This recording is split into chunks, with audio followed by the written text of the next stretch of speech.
Il y a un moment précis, calculé à la seconde près, où 4 êtres humains se retrouvent complètement seuls. Pas seuls dans une pièce, pas seuls dans une ville déserte, seuls dans l'univers entier, séparés de tout ce qui existe par une couche de métal et de céramique de quelques centimètres d'épaisseur, traversant une barrière de feu à 28 fois la vitesse du son sans aucune possibilité de faire demi-tour. Ce moment dure 6 minutes. Et pendant ces 6 minutes, la science humaine, toute la puissance de nos ordinateurs, tous nos ingénieurs, tous nos physiciens, tous nos mathématiciens ne peuvent absolument rien faire. Rien. Les 4 membres de l'équipage d'Artemis 2 seront seuls face à quelque chose que nous ne comprenons pas encore complètement, face à une physique si brutale, si absolue qu'elle défie notre imagination. Ce que tu vas découvrir ce soir va changer ta façon de regarder le ciel. Pas parce que c'est beau, parce que c'est terrifiant. Dans ce voyage, on va explorer 3 mystères que la NASA préfère ne pas mettre en première page. Premier mystère, pourquoi ces 6 minutes précises représentent la zone de danger la plus mal comprise de tout le programme spatial humain, et pourquoi les ingénieurs utilisent encore des modèles mathématiques incomplets pour les calculer. Deuxième mystère, ce qui se passe réellement autour de la capsule pendant la rentrée atmosphérique. Un phénomène si violent et si étrange que même la physique moderne ne parvient pas à le simuler entièrement avec précision. Troisième mystère, ce que la rentrée d'Artemis 2 révèle sur notre place dans le cosmos, et sur la fragilité absurde d'une espèce qui a décidé de quitter sa planète avec des outils encore imparfaits, poussés par quelque chose qui ressemble moins à de la science qu'à une pulsion de survie collective. Tu vas découvrir quelque chose ce soir qui va te tenir éveillé. Pas parce que c'est une théorie du complot, pas parce que quelqu'un cache quelque chose, mais parce que la vérité, la vraie, la vérité scientifique documentée et mesurée est infiniment plus troublante que n'importe quelle fiction. Si les mystères du cosmos te fascinent, si tu veux comprendre ce que les manuels scolaires n'enseignent jamais, abonne-toi maintenant. Le voyage commence dans exactement 3 secondes. Maintenant, parlons d'abord de ce que tout le monde croit savoir. La version officielle, celle qu'on raconte dans les conférences de presse, dans les documentaires grand public, dans les articles de vulgarisation scientifique, elle est rassurante, presque poétique. On dit que la rentrée atmosphérique est un triomphe de l'ingénierie humaine. On montre des images spectaculaires de capsules qui brillent comme des étoiles filantes traversant le ciel nocturne. On explique que le bouclier thermique absorbe la chaleur, que les parachutes ralentissent la descente, que les astronautes atterrissent sains et saufs dans l'océan Pacifique, récupérés par des équipes médicales qui les attendent. C'est une belle histoire. Une histoire de victoire technologique, une histoire qui donne envie d'applaudir. On nous dit que la NASA maîtrise parfaitement ce processus depuis les années 60. On évoque Apollo 11, Apollo 13, les navettes spatiales, les capsules Soyouz, Dragon de SpaceX. On cite des chiffres de fiabilité impressionnants. On parle de redondance, de systèmes de secours, de protocoles d'urgence testés des milliers de fois en simulation. La rentrée atmosphérique, dans cette version officielle, est un problème résolu, un chapitre fermé du manuel d'ingénierie spatiale. Et puis il y a les détails, les petits détails que personne ne mentionne dans les conférences de presse, comme le fait que pendant ces 6 minutes de rentrée atmosphérique, toute communication radio avec la capsule est impossible. Les 4 astronautes d'Artemis 2 seront coupés de tout contact humain, incapables d'envoyer ou de recevoir le moindre signal. Pas parce que la NASA ne veut pas leur parler, mais parce que la physique l'interdit. Le plasma qui enveloppe la capsule, ce nuage de gaz ionisé chauffé à des températures qui dépassent la surface du Soleil, crée une barrière électromagnétique absolue. Personne ne peut les entendre, personne ne peut les aider. Comme le fait que le bouclier thermique de la capsule Orion, la capsule qu'utilisera Artemis 2, a connu des problèmes inattendus lors de la mission Artemis 1 en 2022. Des problèmes que les ingénieurs de la NASA ont reconnus publiquement ne pas comprendre entièrement. Des zones du bouclier ont brûlé différemment de ce que les modèles mathématiques avaient prédit. Pas de façon catastrophique, mais différemment. Et différemment, en ingénierie spatiale, c'est le mot qui précède parfois la catastrophe. Comme le fait que la vitesse à laquelle Artemis 2 va rentrer dans l'atmosphère est significativement plus élevée que celle des missions en orbite terrestre basse habituelle. Parce qu'Artemis 2 revient de la Lune. Et revenir de la Lune signifie revenir avec une énergie cinétique d'une violence absolument différente. On nous dit que tout est sous contrôle. Mais la réalité est beaucoup plus sombre. La réalité, c'est que ces 6 minutes représentent la phase la moins maîtrisée, la moins bien comprise et potentiellement la plus dangereuse de toute la mission Artemis 2. Non pas parce que les ingénieurs sont incompétents, ils sont brillants. Non pas parce que la technologie est insuffisante, elle est remarquable. Mais parce que ce qui se passe pendant ces 6 minutes touche aux limites absolues de ce que la physique humaine peut modéliser, prédire et contrôler. La rentrée atmosphérique depuis la Lune n'est pas une rentrée atmosphérique ordinaire. C'est une collision entre un objet qui voyage à 11 km par seconde et une couche de gaz. Et à cette vitesse, les lois de la physique que nous utilisons quotidiennement commencent à se comporter de façon étrange. Pas de façon légèrement différente, de façon profondément, fondamentalement étrange. Alors la question n'est pas de savoir si la NASA a fait ses calculs. Elle les a faits. La question est de savoir si ces calculs capturent réellement ce qui va se passer pendant ces 6 minutes. Et la réponse honnête, la réponse scientifique honnête est pas entièrement. Voilà le mystère, voilà ce dont personne ne parle vraiment. Et voilà pourquoi les 4 membres de l'équipage d'Artemis 2 vont vivre pendant 6 minutes dans une zone que la science humaine n'a pas encore complètement cartographiée. Mais pour comprendre pourquoi, il faut d'abord comprendre ce qui se passe vraiment quand un objet traverse l'atmosphère à la vitesse d'une balle de fusil multipliée par 40. Et c'est là que les choses deviennent véritablement vertigineuses. La capsule Orion, chargée des 4 membres d'équipage d'Artemis 2, ne va pas simplement descendre, elle ne va pas planer. Elle ne va pas freiner gentiment, elle va arriver avec une brutalité qui dépasse tout ce que nous pouvons imaginer dans notre expérience terrestre. Imaginez un grain de sable, un minuscule grain de sable lancé à une vitesse inimaginable. Maintenant, imaginez qu'au lieu de traverser l'air tranquille d'une pièce, ce grain de sable doive traverser une épaisse couche de miel. Sauf que ce miel, c'est l'atmosphère terrestre. Et la collision entre l'objet et le miel ne produit pas un simple ralentissement. Elle produit un enfer. Pour comprendre cet enfer, il faut abandonner toutes nos intuitions. Sur Terre, quand un objet va vite, il rencontre de la résistance de l'air. On appelle ça la traînée. Cette force augmente avec le carré de la vitesse. C'est une loi simple. Mais à l'échelle où nous allons cette loi simple devient monstrueuse. Parce que la vitesse n'est pas juste élevée, elle est hyperbolique.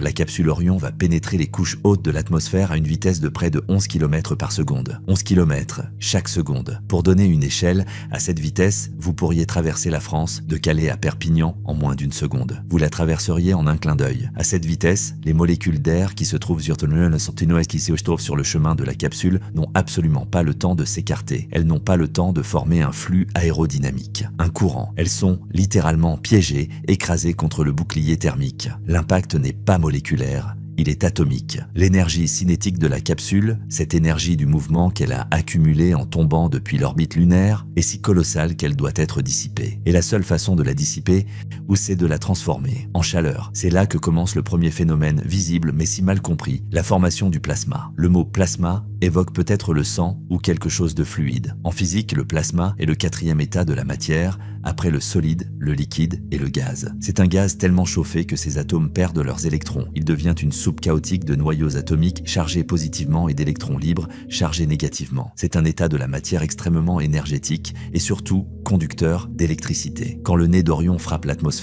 l'air devant lui n'a pas d'autre choix que de se comprimer, violemment, instantanément. Ou cette compression adiabatique, un terme qui signifie qu'il n'y a pas le temps pour que la chaleur s'échappe, élève la température de l'air à des niveaux stellaires. Nous parlons de températures pouvant atteindre, localement, près de 3000 degrés Celsius. À titre de comparaison, la surface du Soleil est à environ 5500 degrés. La capsule crée donc, devant elle, une petite étoile éphémère, une boule de feu qui n'est pas due à une combustion, mais à la physique pure et simple de la compression et du frottement. Cette boule de feu, ce plasma, enveloppe complètement la capsule. Elle devient une coquille lumineuse et mortelle. C'est cette lueur que nous voyons depuis le sol quand une capsule rentre, cette traînée incandescente dans le ciel nocturne. Mais ce que nous voyons de loin comme un spectacle féerique est, de l'intérieur, le signe d'une violence absolue. Et c'est ce plasma qui est responsable du blackout des communications. Les ondes radio, qu'il s'agisse des signaux émis par la capsule ou de ceux que le contrôle au sol essaie de lui envoyer, ne peuvent pas traverser cette soupe d'ions et d'électrons. Les ondes sont soit réfléchies, soit absorbées, soit tellement déformées qu'elles deviennent inintelligibles. La capsule est isolée, emprisonnée dans son propre four. Mais le bouclier thermique est là pour ça, nous dit-on. Et c'est vrai, le bouclier de la capsule Orion est une merveille de technologie. Il n'est pas fait d'un métal résistant à la chaleur. Au contraire, il est conçu pour se sacrifier. C'est un matériau ablatif. Le mot ablation vient du latin ablatio, qui signifie enlèvement. C'est exactement ce qu'il fait. Il s'enlève.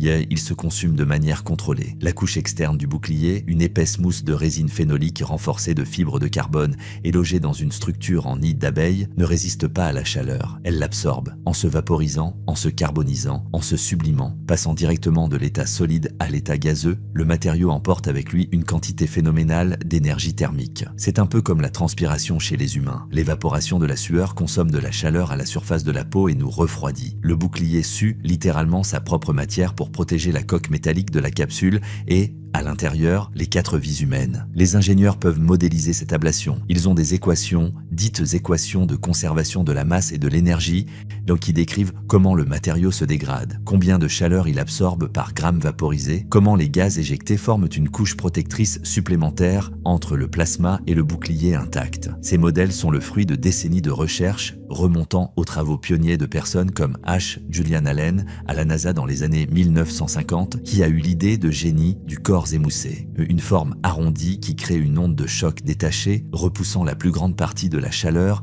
loin de la surface. Mais voilà le cœur du mystère du bloc A, le phénomène physique visible. Les modèles sont imparfaits, ils reposent sur des hypothèses, et l'environnement de la rentrée atmosphérique à vitesse lunaire est un maître dans l'art de violer les hypothèses. Premier défi, l'atmosphère elle-même n'est pas un miel uniforme. Elle est stratifiée, turbulente, changeante. Sa densité varie avec l'altitude, bien sûr, mais aussi avec l'activité solaire. Une tempête géomagnétique peut chauffer et dilater les couches hautes de l'atmosphère, modifiant la densité de l'air à une altitude donnée de façon significative. La capsule Orion, suivant une trajectoire balistique précise comme une balle de canon, va rencontrer ces couches. Si la densité est un peu plus élevée que prévu, le freinage sera plus brutal, la décélération plus violente, la chaleur générée plus intense. Si elle est plus faible, la capsule pourrait ricocher sur l'atmosphère comme un caillou sur l'eau et ressortir dans l'espace sur une orbite indésirable, condamnant l'équipage à une lente agonie sans possibilité de retour. Le deuxième défi, la physique de l'ablation elle-même est d'une complexité diabolique. Le bouclier ne se consume pas de façon parfaitement homogène, comme une bougie. La résine phénolique se décompose en un mélange de gaz carbonés complexes. Ces gaz, injectés dans le flux de plasma, modifient la chimie et les propriétés de l'écoulement. Ils peuvent influencer la façon dont la chaleur est transmise au bouclier. Parfois, les gaz forment une couche protectrice plus efficace que prévu. Parfois, au contraire, des instabilités peuvent apparaître, créant des points chauds locaux, des hotspots. Lors de la mission Artemis 1, les ingénieurs ont observé que plus de matériaux du bouclier s'étaient érodés que leurs modèles les plus pessimistes ne l'avaient prédit. Et surtout, l'érosion n'était pas uniforme.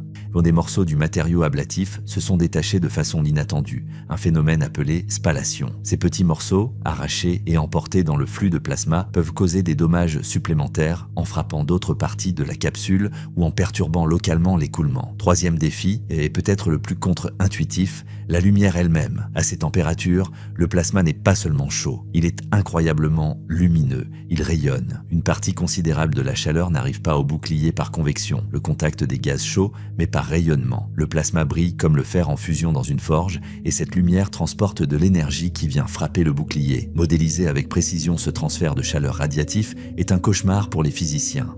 Cela dépend de la composition exacte du plasma qui change avec l'altitude et les gaz ablatés, de son épaisseur, de sa température, de son opacité. Les équations deviennent non linéaires, extrêmement couplées et nécessitera des supercalculateurs pour être résolues, même de façon approchée. Prenons un exemple concret, un cas spécifique qui hante les ingénieurs, la rentrée de la mission Stardust en 2006. Cette sonde, qui revenait avec des échantillons de la queue d'une comète, a subi l'une des rentrées les plus rapides jamais enregistrées pour un objet artificiel, environ 12 km et demi par seconde, soit plus vite qu'Artemis 2. Les capteurs ont enregistré des pics de chaleur radiatifs si intenses qu'ils ont dépassé toutes les prédictions.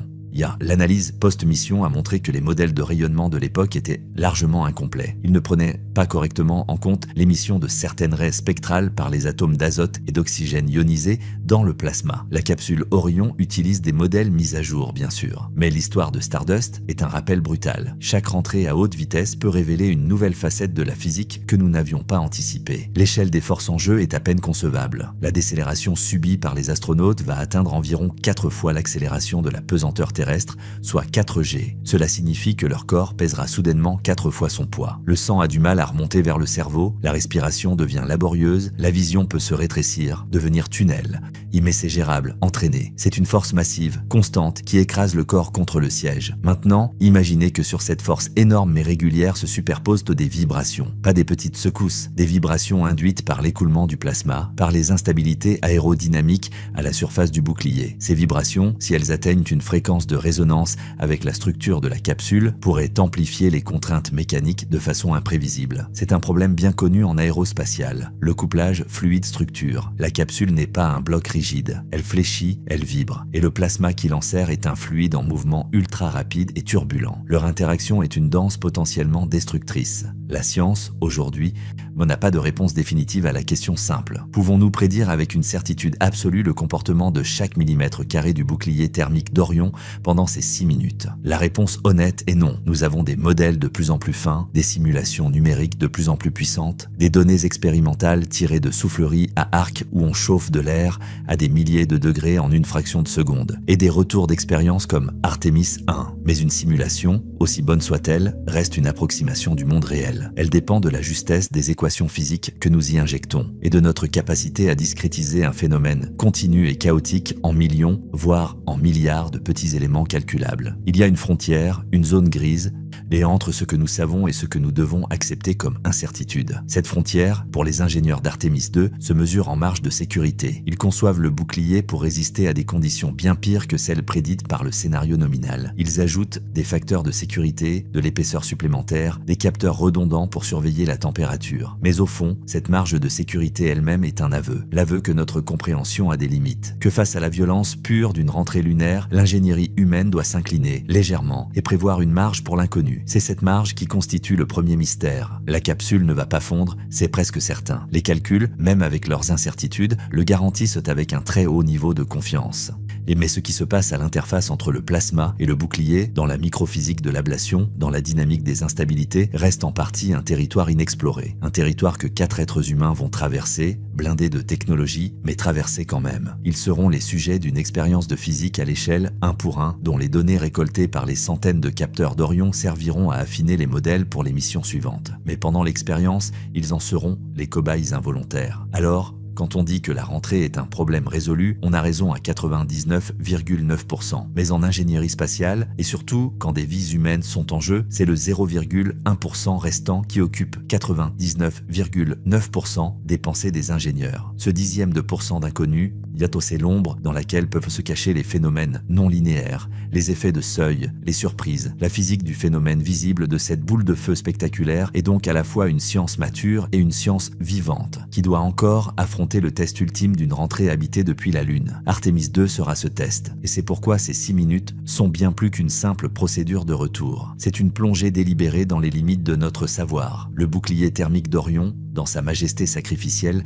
n'est qu'un acteur dans un drama bien plus vaste. Sa consommation contrôlée est la réponse à une agression qui dépasse l'entendement. Pour vraiment saisir l'épreuve qui attend la capsule, il faut quitter l'échelle macroscopique de la boule de feu et descendre dans la furie moléculaire, dans le chaos qui règne à quelques centimètres seulement de la coque pressurisée. Car c'est là, dans cette fine couche limite, que se joue le destin de l'équipage. Et c'est là que les cas spécifiques, les anomalies historiques, dessinent une carte des inquiétudes. Prenons un exemple qui ne concerne pas Orion, mais qui illustre la subtilité diabolique de la physique en jeu. La navette spatiale Columbia. Le 1er février 2003, lors de sa rentrée, ce n'est pas le bouclier thermique nominal qui a failli, c'était un système de tuiles en céramique. La cause du désastre fut un impact sur le bord d'attaque de l'aile gauche, causé par un débris de mousse isolante du réservoir externe lors du décollage. Cet impact avait créé une brèche. Pendant la rentrée, le plasma supersonique, à près de 2000 degrés, s'est engouffré dans cette brèche. Et il n'a pas fondu la structure en quelques secondes. Non, il a progressé comme un chalumeau intelligent découpant les longerons en aluminium de l'intérieur de l'aile. Le phénomène ne fut pas une défaillance générale du bouclier, mais un effet de focalisation. L'énergie canalisée dans un point faible a eu un effet dévastateur disproportionné. Pour Orion, le bouclier est monolithique sur sa face avant, évitant ce type de jointure fragile. Mais le principe demeure. L'énergie de la rentrée est une force aveugle qui cherche inlassablement le moindre point faible. Une imperfection de fabrication microscopique, un dommage micrométéoritique subi pendant le séjour en orbite lunaire,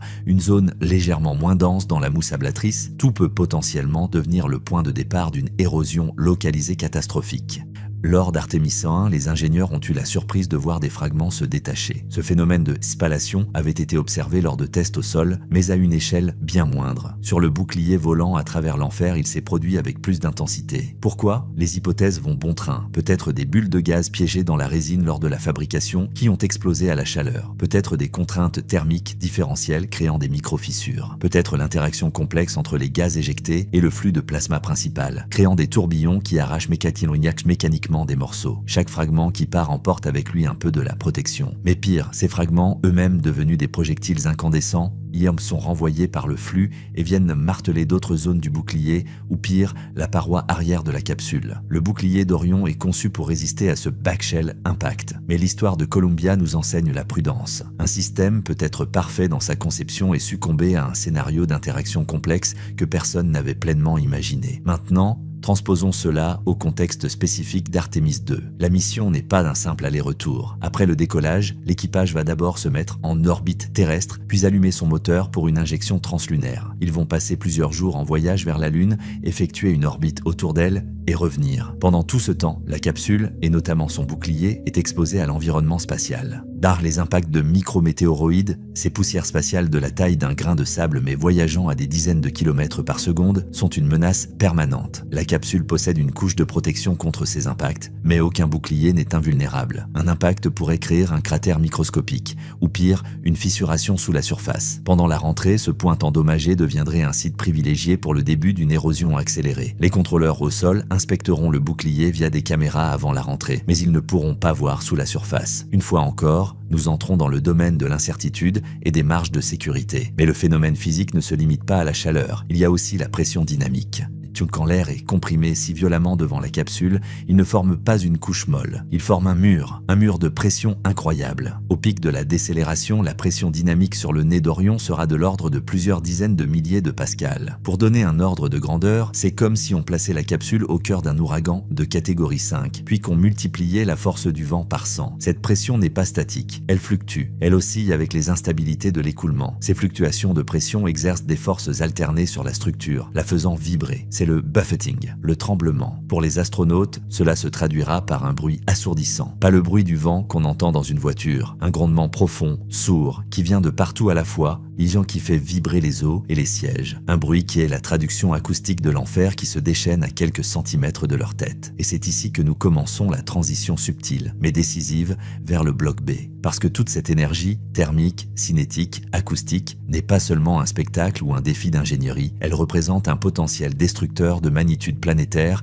canalisé sur un objet de la taille d'un petit camion. La rentrée d'Artemis 2 est un micro-événement à l'échelle cosmique, mais elle nous ouvre une fenêtre de compréhension sur des processus qui, ailleurs dans l'univers, ne se jouent pas à l'échelle d'une capsule, mais à l'échelle d'étoiles, de galaxies, de nuages de gaz interstellaires. Les mêmes principes physiques, la conversion d'énergie cinétique en chaleur et en rayonnement, la formation de plasma par choc, l'ablation de matière sont à l'œuvre dans des phénomènes d'une violence incommensurable. La transition est là. En comprenant les détails fins, les cas limites, les anomalies de la rentrée de notre petite capsule, nous touchons du doigt les mécanismes fondamentaux de la destruction cosmique. L'énergie que doit dissiper Orion en 6 minutes est colossale. Mais imaginez cette énergie multipliée par un facteur 1000 milliards de milliards. Imaginez un objet, non pas de quelques tonnes, mais de plusieurs fois la masse du Soleil, frappant non pas l'atmosphère ténue de la Terre, mais le milieu interstellaire dense ou la surface d'une étoile. Les processus deviennent cataclysmiques, disant que la lumière émise n'est plus une lueur dans le ciel nocturne, mais un flash capable de stériliser des planètes à des années-lumière de distance. Ainsi, les 6 minutes d'Artemis 2 sont une répétition miniature, un laboratoire contrôlé des forces qui sculptent l'univers de façon violente. L'instabilité observée dans l'ablation du bouclier, elle a son équivalent dans les explosions asymétriques de supernovae. Les fluctuations de pression qui font vibrer la capsule, elles ressemblent,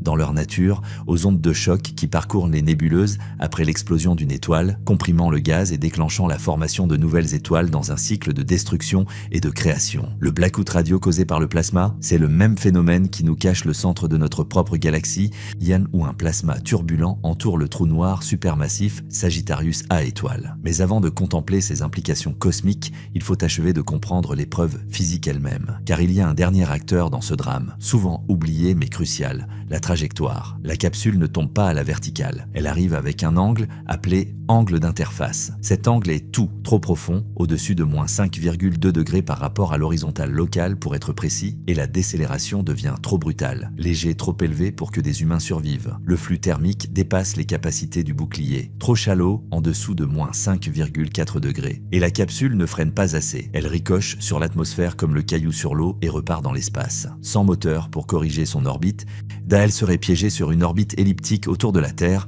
condamnant l'équipage à une mort lente par asphyxie ou famine, bien avant que quiconque ne puisse monter une mission de sauvetage. Mission d'ailleurs probablement impossible. Le contrôle de cet angle dépend entièrement de la précision du guidage et du pilotage automatique effectué des heures avant la rentrée, lorsque la capsule allumera ses moteurs pour quitter son orbite lunaire de retour et se pointer vers le minuscule couloir d'entrée au-dessus du Pacifique. Une erreur de navigation infime, une poussée du moteur un peu trop longue ou trop courte, et l'angle serait faussé. La capsule est conçue pour pouvoir effectuer de petites manœuvres de roulis pendant la rentrée elle-même pour ajuster sa portance et contrôler sa trajectoire longitudinale où elle atterrit.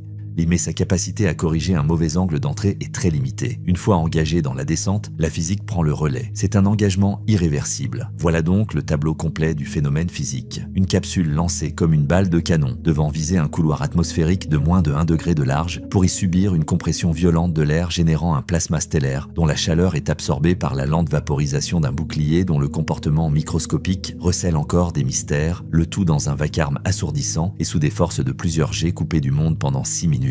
C'est un exploit qui repose sur une science profonde, mais aussi sur une part de foi. La foi dans les marges de sécurité. Il y a la foi dans le fait que les inconnues restantes ne se manifesteront pas de façon conspiratrice au même moment. Et c'est cette foi, cette confiance placée dans les limites de notre savoir qui nous amène au bord d'un précipice conceptuel. Parce que si ces processus, à notre échelle humaine, sont déjà si proches de la limite du contrôlable, que dire de leurs équivalents à l'échelle cosmique? La rentrée d'Artémis II n'est qu'une étincelle, mais elle nous allume une lampe pour entrevoir les incendies qui brûlent aux confins de l'univers. Des incendies où ce ne sont pas des grammes de résine qui s'évaporent, mais des masses planétaires entières qui sont vaporisées. Où le blackout n'est pas une perte de communication de 6 minutes, mais une occultation éternelle, où la décélération n'est pas de 4G, mais de milliards de G, capable de spaghettifier la matière elle-même. Le pont est jeté. De l'épreuve précise, technique, angoissante de 4 astronautes, nous pouvons maintenant lever les yeux vers les implications violentes et énergétiques qui en découlent. L'univers n'est pas un environnement paisible. C'est une arène où les processus que nous venons de décrire se déroulent en permanence, à des échelles qui réduisent notre propre drame à une note de bas de page. Mais c'est une note de bas de page essentielle, car c'est en la déchiffrant que nous commençons à lire le livre brutal de la cosmologie. Si l'on prenait l'énergie dissipée par la capsule Orion pendant ces 6 minutes d'enfer et qu'on pouvait la libérer d'un coup, en une seule microseconde, on obtiendrait une explosion équivalente à plusieurs kilotonnes de TNT. Une petite bombe nucléaire y met cette énergie, Orion la libère avec grâce sur une durée et une surface qui permettent la survie. L'univers, lui, n'a pas toujours cette élégance. Il y a des endroits, des événements où cette conversion d'énergie cinétique en chaleur et en rayonnement ne se fait pas avec la lenteur calculée d'un bouclier ablatif. Elle se fait dans la détonation pure, dans un éclair de violence absolue qui défie toute métaphore terrestre. Nous quittons maintenant le couloir étroit de la survie pour entrer dans le domaine des cataclysmes cosmiques, où les processus esquissés par Artémis II deviennent les principaux acteurs de la destruction et de la transformation à l'échelle galactique. Prenons un phénomène précis, catalogué, mesuré. Les sursauts gamma, ce sont les événements électromagnétiques les plus lumineux de l'univers depuis le Big Bang.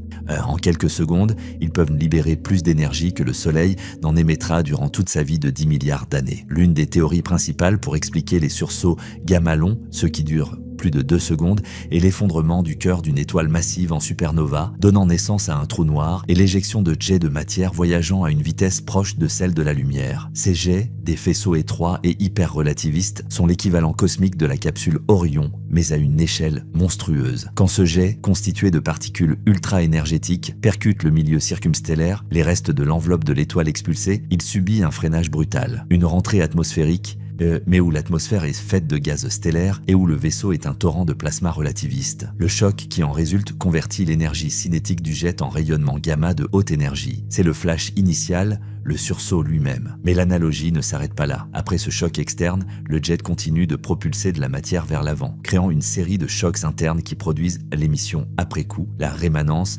observée dans les rayons X, l'optique et les ondes radio. Cette rémanence, c'est l'équivalent du plasma qui continue de briller autour d'Orion après le pic de chaleur, mais qui dure des jours ou des semaines au lieu de quelques minutes. Si un tel jet était pointé vers la Terre et situé dans notre galaxie, l'énergie reçue serait suffisante pour détruire la couche d'ozone, déclencher une extinction de masse par radiation et refroidissement climatique. Heureusement, les jets sont étroits et les événements proches rares. Mais ils existent. Le sursaut gamma-G RB 190-114C, détecté en 2019, a libéré des photons d'une énergie de l'ordre du téraélectronvolt, des milliards de fois plus énergétique que la lumière visible. C'est la violence pure, une rentrée atmosphérique cosmique dont le bouclier thermique serait une planète entière, vaporisée en un instant. Un autre exemple, plus proche de nous dans l'espace mais tout aussi violent dans son principe, l'impact de la comète Shoemaker-Levy 9 sur Jupiter en juillet 1994. Ici, ce n'est pas une capsule, mais des fragments de comètes de plusieurs kilomètres de diamètre qui ont percuté l'atmosphère jovienne à 60 km par seconde.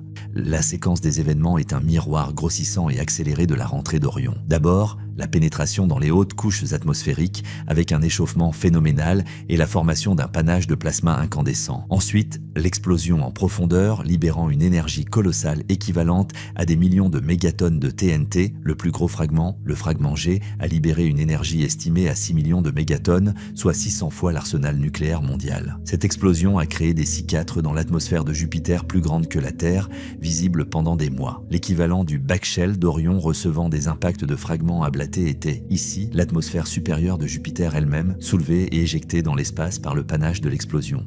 Là, cet événement fut un rappel brutal. Notre système solaire est un champ de tir où de tels impacts sont fréquents à l'échelle géologique. La rentrée d'Orion est un exercice de contrôle. L'impact d'un corps céleste est son équivalent incontrôlable et apocalyptique. Mais la violence cosmique ne nécessite pas toujours un impact. Parfois, c'est l'environnement lui-même qui est le four. Plongeons vers le centre de notre galaxie, vers Sagittarius A étoile, le trou noir supermassif d'environ 4 millions de masses solaires. La matière, gaz, poussière, étoile qui s'en approche trop près est capturée par son immense gravité. Elle ne tombe pas directement dedans. Elle spiralise, formant un disque d'accrétion. Dans ce disque, des forces de friction titanesques, bien plus complexes que le simple frottement de l'air, impliquant des champs magnétiques intenses, chauffent la matière à des dizaines de millions de degrés. Elle devient un plasma si chaud qu'il émet non plus de la lumière visible, mais des rayons X. Ici, le bouclier thermique serait n'importe quel objet solide. Il n'y en a pas. La matière est vaporisée, ionisée, avant même d'approcher l'horizon des événements. Le processus de dissipation d'énergie gravitationnelle en chaleur et en rayonnement est d'une efficacité bien supérieure à celle de notre rentrée atmosphérique. Et l'échelle, le disque d'accrétion peut rayonner l'équivalent de milliers de fois la luminosité totale de notre Soleil. C'est une rentrée atmosphérique perpétuelle,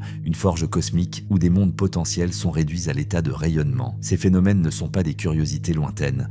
Ils façonnent l'évolution des galaxies, dispersent les éléments lourds forgés dans les étoiles et définissent les zones habitables ou inhabitables. Un exemple spécifique et terrifiant est le concept de sursaut de rayons X provenant d'un magnétar. Un magnétar est une étoile à neutrons dotée d'un champ magnétique d'une intensité inimaginable, 1 milliard de fois celui de la Terre. Parfois, une réorganisation brutale de ce champ, une éruption magnétique, provoque un séisme stellaire à la surface de l'étoile morte. En moins d'une seconde, cet événement libère une quantité d'énergie en rayons X et gamma qui, si elle se produisait à la distance de la Terre-Lune, équivaudrait à recevoir l'énergie de 100 000 soleils sur la face de la planète. L'atmosphère serait ionisée globalement et les communications radio anéanties à l'échelle planétaire, un blackout bien plus long et dévastateur que celui d'Orion et la surface stérilisée. Le 27 décembre 2004, un sursaut de ce type, provenant du magnétar SGR 1806-20 situé à 50 000 années-lumière, a frappé la haute atmosphère terrestre. Bien que très atténué, il a été assez puissant pour perturber temporairement les couches ionosphériques et saturer les détecteurs de plusieurs satellites. C'était un coup de semonce venu du cosmos, nous rappelant que nous vivons dans un quartier où les explosions d'armes à énergie cosmique peuvent,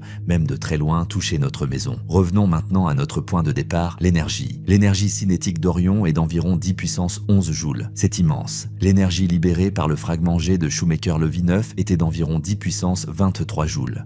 Un sursaut gamma typique libère jusqu'à 10 puissance 44 joules. L'énergie rayonnée par un disque d'accrétion de trous noirs actifs peut atteindre 10 puissance 40 joules par seconde. Ces échelles sont si vastes qu'elles deviennent abstraites. Pour les rendre tangibles, imaginons que l'énergie d'un sursaut gamma court soit concentrée sur la Terre. La planète entière ne serait pas simplement détruite, elle serait vaporisée, ses atomes dispersés dans l'espace interplanétaire. La violence des processus cosmiques dépasse non seulement notre expérience, mais notre capacité à conceptualiser la destruction. Pourtant, c'est la même physique. Les équations de l'hydrodynamique, de la magnéto-hydrodynamique, de la physique des chocs qui gouvernent l'écoulement autour d'Orion sont les mêmes qui régissent le jet d'un sursaut gamma ou le disque d'accrétion d'un trou noir. Seules les conditions aux limites la changent. La gravité, les densités, les vitesses, les champs magnétiques. En étudiant les détails de notre propre rentrée, les instabilités, le transfert radiatif, l'ablation, nous affûtons les outils pour comprendre ces monstres. Inversement, en observant ces monstres, nous testons notre compréhension de la physique dans des régimes extrêmes que nous ne pourrons jamais reproduire en laboratoire. Mais il reste un mystère ouvert, un pont entre notre expérience contrôlée et le chaos cosmique. C'est le mystère de la prédictibilité. Pour Orion, malgré les incertitudes, nous avons une confiance statistique élevée en un retour sûr. Pour un sursaut gamma, nous ne savons pas prédire quand et où le prochain se produira dans notre galaxie. Pour un impact majeur d'astéroïdes, nous améliorons nos catalogues, mais des objets sombres ou venant de directions inattendues peuvent nous surprendre. L'univers est un système dynamique non linéaire et chaotique à la plus grande échelle. Notre technologie, même la plus avancée, ne nous offre qu'une fenêtre étroite et une capacité de réaction limitée face à des événements qui mettent en jeu les forces fondamentales de la nature. La fin de ce bloc nous laisse donc avec un sentiment paradoxal. D'un côté, une admiration profonde pour la science qui nous permet de dompter, pour un bref instant et dans un espace confiné, des forces titanesques pour ramener 4 explorateurs chez eux. De l'autre, une humilité vertigineuse face à la réalité que ces mêmes forces, déchaînées sans contrôle, sont l'état normal de vastes régions du cosmos. Nous nous cramponnons à notre petit rocher humide, développant des technologies pour survivre à des voyages de quelques centaines de milliers de kilomètres, alors qu'autour de nous, l'univers mène une symphonie perpétuelle de cataclysmes dont nous ne percevons que les échos assourdis. La rentrée d'Artémis II est un acte de défi. Mais c'est un défi lancé depuis le seuil d'une arène dont nous ne commençons qu'à entrevoir la taille et la férocité. Et cette prise de conscience nous conduit inévitablement à la question suivante, plus troublante encore. Dans un tel univers, quelle est la place de notre fragile conscience? Que signifie notre quête face à un cosmos si indifférent, si brutalement énergétique? Après avoir contemplé la forge des dieux, après avoir mesuré l'abîme de violence qui sépare notre petit exploit du vacarme normal de l'univers, une question persiste, lancinante et presque insolente. Pourquoi 4 êtres humains iraient-ils volontairement se placer dans cette situation à la frontière du contrôle et du chaos? Pourquoi, plus largement, une espèce si fragile, apparue sur un grain de poussière perdue, dépenserait-elle tant d'ingéniosité, de ressources, de vie parfois, pour s'arracher à sa planète et affronter ce vide hostile? La rentrée d'Artémis II n'est pas qu'un problème d'ingénierie ou un exemple de physique. C'est un acte existentialiste, un geste qui pose une question fondamentale sur notre place dans le cosmos et sur la nature de notre propre conscience face à l'indifférence absolue. La première implication existentielle est la plus directe, la solitude. Pendant ces 6 minutes de blackout, les astronautes d'Artémis II seront les êtres les plus seuls qui soient. Ils ne seront pas seuls au sens de l'isolement social. Ils seront seuls ontologiquement. Il n'y aura, dans leur univers perceptible immédiat, aucun autre signe de vie intelligente, aucune autre conscience avec laquelle échanger. Même les animaux dans la forêt la plus profonde sentent la présence d'autres êtres. Eux non, ils seront enfermés dans leur boîte métallique, entourés par le hurlement de la physique pure, une physique qui n'a pas de but, pas de conscience, pas de pitié. C'est une confrontation brute avec le réel non humain, un avant-goût de ce que serait la condition d'une intelligence perdue dans un cosmos vide. Cette expérience, vécue de façon aussi intense et concentrée, doit laisser une marque indélébile. Elle pose la question: que reste-t-il de l'identité humaine quand on retire tout écho, tout regard, tout contact?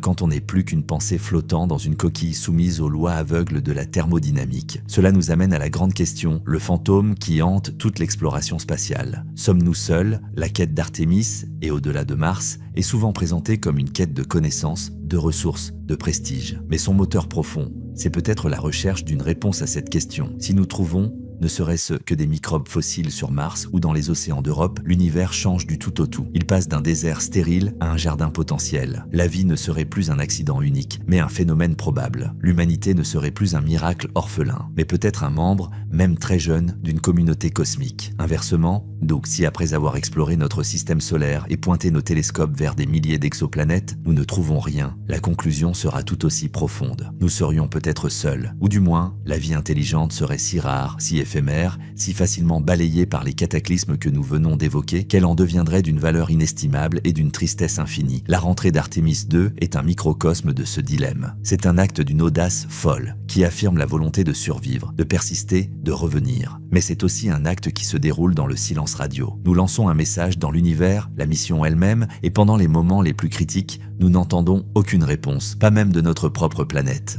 C'est une métaphore puissante de notre condition. Nous crions, mais l'univers semble sourd. Pourtant, nous continuons de crier. Pourquoi? Peut-être à cause d'une seconde implication, notre insignifiance mesurée. La physique nous rend insignifiants. Les échelles de temps, d'espace, d'énergie nous écrasent. Un sursaut gamma éclipse des millénaires de civilisation humaine. L'impact d'un astéroïde peut effacer en 1 heure des millions d'années d'évolution. Face à cela, que pèse le retour de 4 astronautes? Rien, absolument rien. Et pourtant, cette insignifiance même pourrait être la source de notre grandeur. Parce que, malgré tout, nous mesurons, nous calculons l'orbite de l'astéroïde, nous modélisons le sursaut gamma, nous concevons un bouclier pour résister à un enfer de 3000 degrés. Nous utilisons l'outil qui, à notre connaissance, est unique dans l'univers, la conscience rationnelle, la science. Notre insignifiance n'est pas une condamnation au nihilisme, mais une invitation à créer notre propre sens. Le sens n'est pas donné par l'univers, il est projeté par nous. Artémis II est un tel projet, un projet qui dit « Nous savons que nous ne sommes rien face au cosmos, mais nous allons quand même tenter cela avec toute la précision et le courage dont nous sommes capables. » Cela génère des paradoses fascinantes.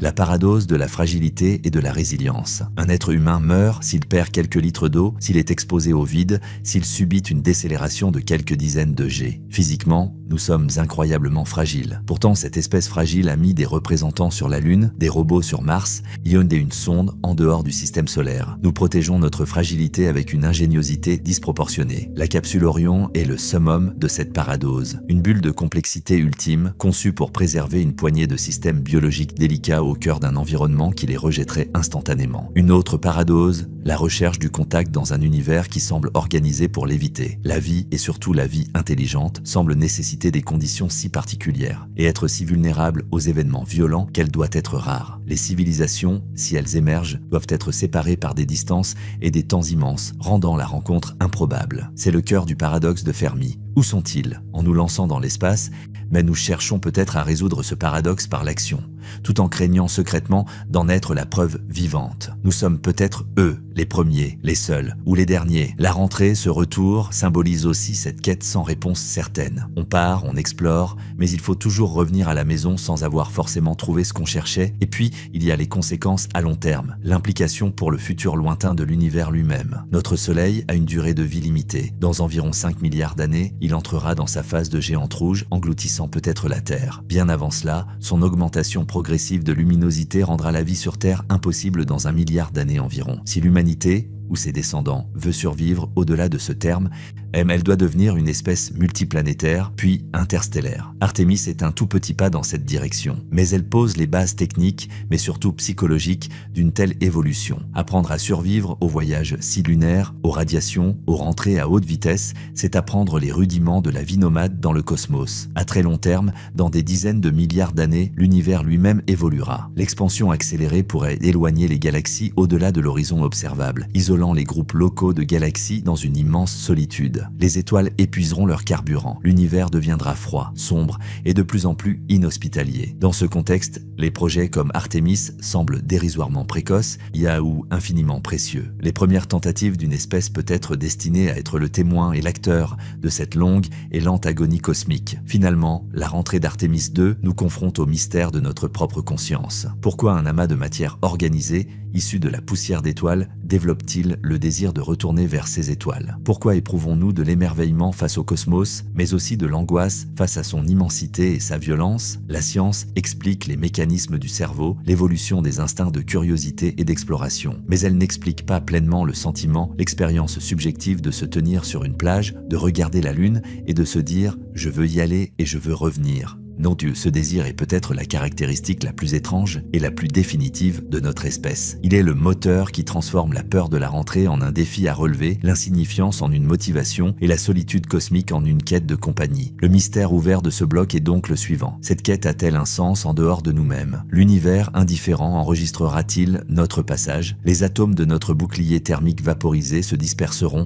dans la haute atmosphère, retombant en poussières infimes. Les données de la mission seront stockées sur des disques durs qui finiront par se dégrader. Le souvenir même de l'humanité s'éteindra un jour. Alors, pourquoi? La seule réponse possible est que le sens réside dans l'acte lui-même, dans le présent de la tentative.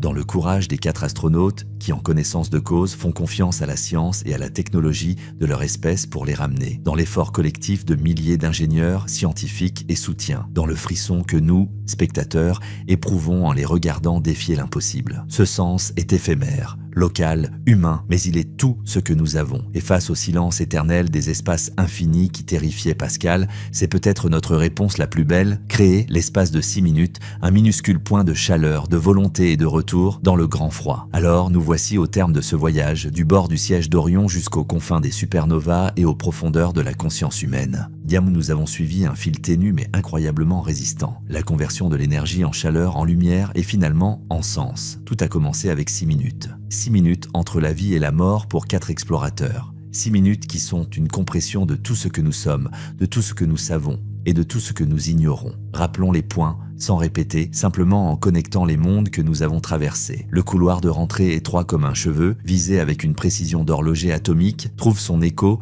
dans les trajectoires hyperboliques des comètes ou les jets étroits des sursauts gamma. La violence du choc, qui transforme l'air paisible en plasma stellaire autour d'Orion, est le même principe fondamental qui allume les nébuleuses et vaporise les mondes tombant vers des trous noirs.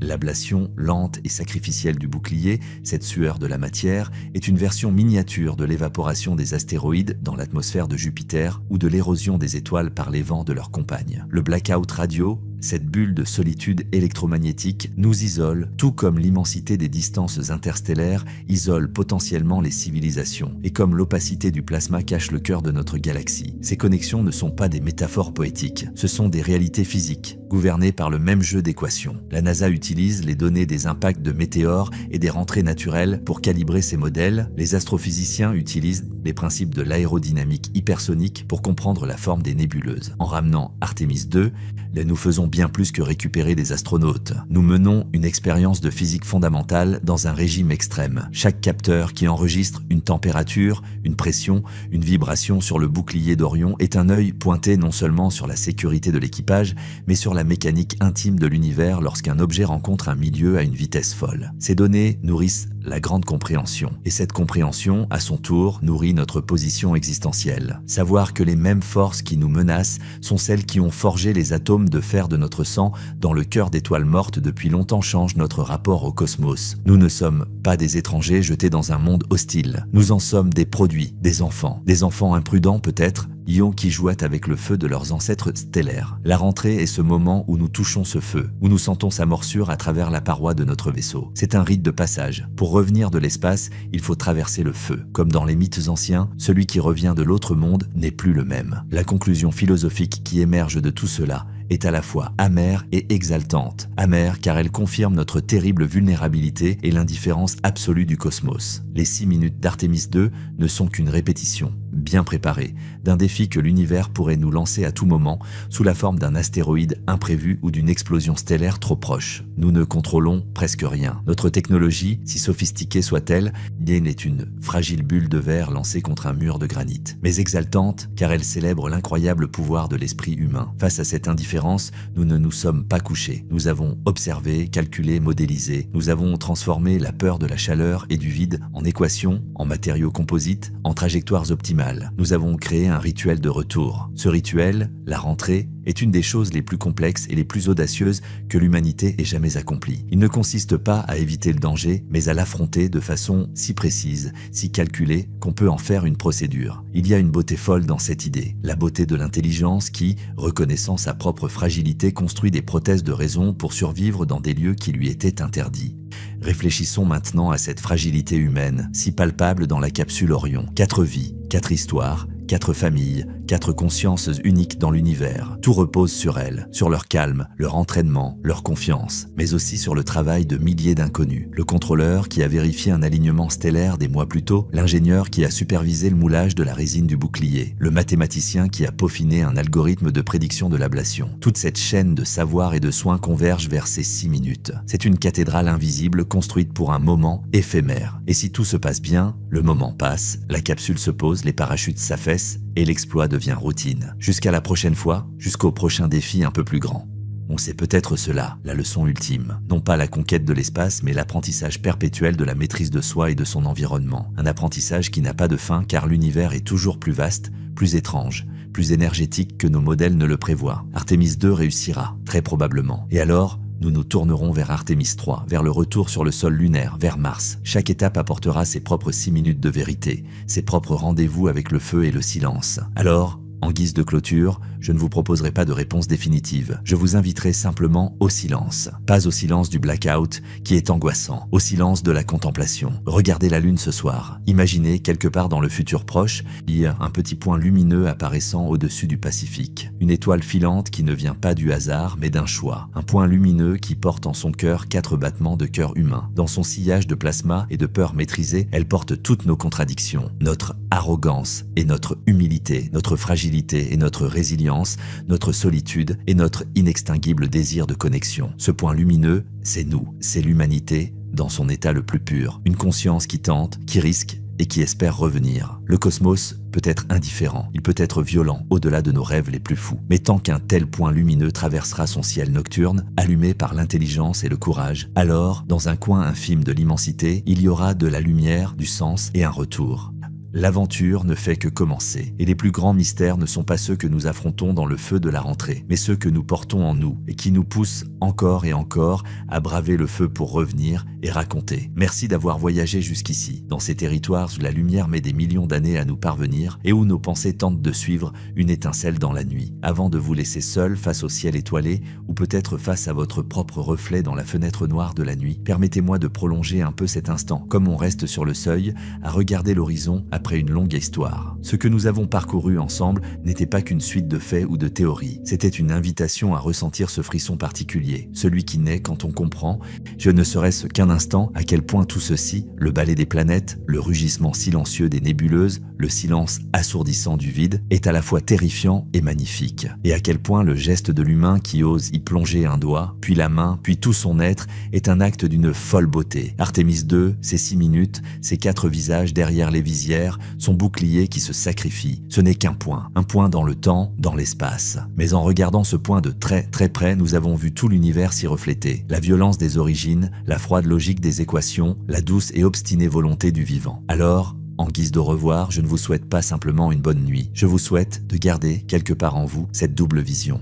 Celle qui voit à la fois la fourmi que nous sommes, écrasée par l'immensité, et le géant que nous pouvons être, capable de mesurer cette immensité et de choisir, malgré tout, d'y aller, de s'y frotter et d'en revenir. La prochaine fois que vous verrez une étoile filante, souvenez-vous, ce n'est peut-être pas qu'un caillou qui brûle. C'est peut-être le fantôme d'un futur retour, la trace d'un vaisseau qui n'existe pas encore, le sillage d'un courage qui est peut-être notre destin le plus profond. Nous sommes peut-être, au fond, une espèce dont l'histoire ne sera pas écrite dans la pierre de sa planète, mais dans la lumière qu'elle laissera derrière elle en traversant le noir. Le canal reste ici, veilleur discret dans la pénombre numérique. Il y aura d'autres mystères, d'autres vertiges, d'autres récits à déplier. Et parce que le cosmos ne finit pas de nous questionner, et que tant qu'une question tremblera dans l'air, nous serons là, ensemble, pour tenter d'y écouter un début de réponse. Prenez soin de vous, là-bas, sur ce petit point bleu pâle. Et n'oubliez pas de lever les yeux de temps en temps, pas avec peur, avec cette curiosité têtue qui est notre véritable vaisseau spatial. Elle n'a pas besoin de bouclier thermique, elle n'a besoin que d'un peu de notre attention et de notre courage. À très bientôt pour la prochaine plongée dans l'inconnu. Bonne nuit, bonne rêverie et bon voyage, où que vos pensées vous emportent.